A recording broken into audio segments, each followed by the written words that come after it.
7. And God alone is good, and elsewhere nowhere. 1. Good, O Asclespius, is in no one else save in God alone. Nay, rather, good is God himself eternally. If it be so, good must be essence, from every kind of motion and becoming free, thought not as free from it, possessed of stable energy around itself, never too little nor too much, and even full of supply, though one, yet is its source of all. For what supplieth all is good, when I, moreover, say supplieth altogether all, it is forever good, but this belongs to no one else save God alone. For he stands not in need of anything, that desiring it he should be bad, nor can a single thing of things that are bad be lost to him, on losing which he should be pained, for pain is part of bad.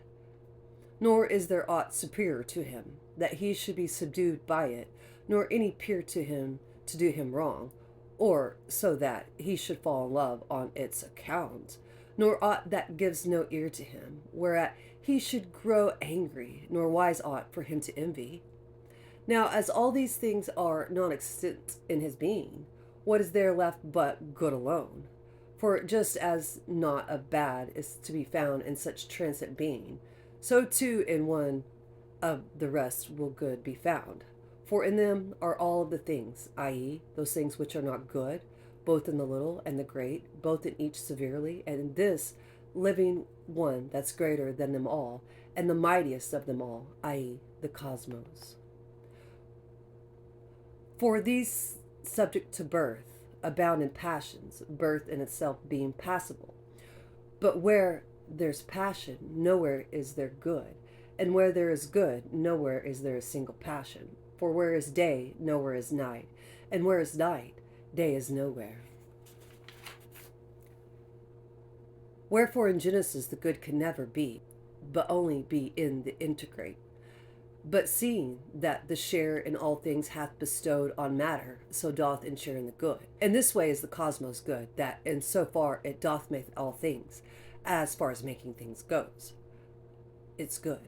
But in all other things it is not good. It is both passible and subject unto motion, and maker of the things passible.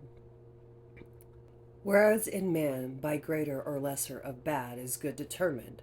For what is not too bad down here is good, and good down here is the least part of the bad. It cannot therefore be that good down here should be quite clean of the bad, for down here good is fouled with bad, and being fouled it stays no longer good, and staying not it changes into bad. And God alone is therefore good, or rather good is God himself. So then, Asclespius, the name alone of good is found in men, the thing itself nowhere in them, for this can never be. For no material body doth contain it, a thing bound on all sides by bad, by labors, pains, desires, and passions, by error, and by foolish thoughts. And greatest ill of all, Asclespius, is that each of these things that have been said above is thought down here to be the greatest good. And what is still an even greater ill is belly lust, the air that doth lead the band from all of the other wills, the thing that makes us turn down here from good. And I, for my part, give thanks to God, that he hath cast it in my mind about the gnosis of the good, that it can never be, it should be in the world, for that the world is fullness of the bad, but God of good and good of God. The excellence of the beautiful are round the very essence of the good. Nay, they do seem too pure, too alloyed. Perchance 'tis that they are themselves its essence. For one may dare to say, Asclepius, if essence sooth, he have God's essence is the beautiful, and the beautiful is further also good. There is no good that can be got from objects in the world, for all the things that have fallen beneath the eyes are images things, and pictures, as it were, while those do not meet the eye are the realities, especially essence of the beautiful and the good.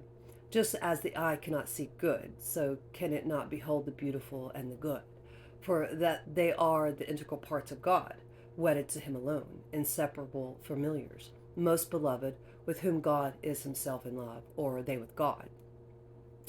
If thou canst God's conceive, thou shalt conceive the beautiful and the good, transcending light, made lighter than the light by God. That beauty is beyond compare, intimate, that good, in as God is himself. As then, though thou conceive of God, conceive the beautiful and the good, for they cannot be joined with aught of the other things that live, since they can never be divorced from God.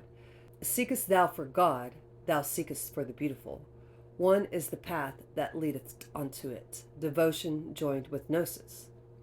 And thus it is that they do not know and do not tread devotion's path, do dare to call man beautiful and good, though he haven't near in his vision seen what that's good, but it's enveloped with every kind of bad, and thinks the bad is good, and thus doth make unsensing use of it, and even feareth that it should be taint from him, so straining every nerve not only to preserve, but even to increase it. Such are the things that men call good and beautiful, Asclespius, things which we cannot flee or hate, for hardest thing of all is that we need of them and cannot live without them.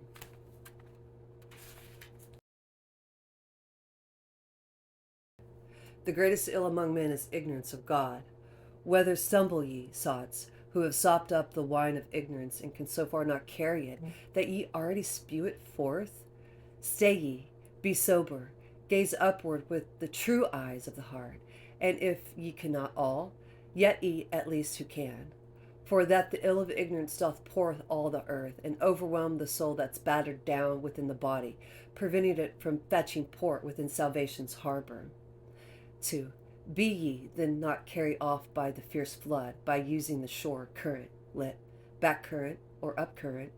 Ye who can, make for salvation's port, and, harboring there, seek ye for one to take you by the hand, and lead you unto Gnosis gates, where's shine clear light, of every darkness clean, where not a single soul is drunk, but sober all they gaze with their heart's eyes on him who willeth to be seen.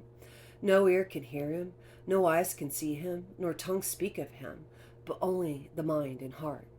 But first thou must tear off from the cloak which thou dost wear, the web of ignorance, the ground of bad, corruption's chain, the carapace of darkness, the living death, sensation's court, the tomb thou carriest thee, the robber in thy house, who through these things he loveth, hateth thee, and through these things he hateth, bear thee malice.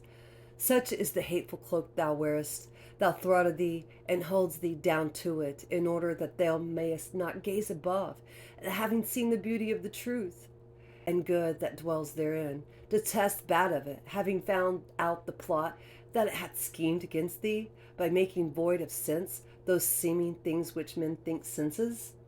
For that it hath with mass of matter blocked them up, and crammed them full of loathsome lust, so that may not hear about the things that thou'st hear, nor see the thing thou shouldn't see. The greatest ill among men, ignorance of God, the monad.